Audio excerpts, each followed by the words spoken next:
Azərbaycan Dövlət İqtisad Universitetində ingilis dili üzrə tələbələrin biliyinin yekun qiymətləndirilməsi ilk dəfə olaraq Britaniya Şurası tərəfindən beynəlxalq səviyyədə tanınan aptis sistemi əsasında təşkil olunub. Azərbaycan ali təhsil müəssisələri arasında ilk dəfə tətbiq edilən bu model tələbələrin xarici dil biliklərinin beynəlxalq standartlara uyğun qiymətləndirilməsi və əldə olunan nəticələrin beynəlxalq səviyyədə tanınmasına imkan yaradır. İmtahanın ilk günündə UNEC-in rektoru professor Ədalət Muradov, Britaniya Şurasının Azərbaycan üzrə direktoru Nərgiz Hacıyeva və media nümayəndələri imtahan prosesini izləyib, həmçinin tələbələrlə görüşərək onların təəssüratlarını öyrəniblər. 3-cü, 4-cü kursda bir sıra fənlərin bütün dillərdə, ingilis dilində tədrisinə keçəcəyik.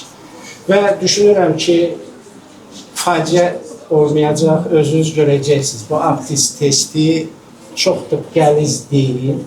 Amma sizin üçün bir göstərici olacaq. Həm də bizim üçün göstərici olacaq ki, biz sizi necə öyrənirik. 3500-dən çox tələbə iştirak eləyir. Nəticələr 72 saatdan sonra elan olunacaqlar.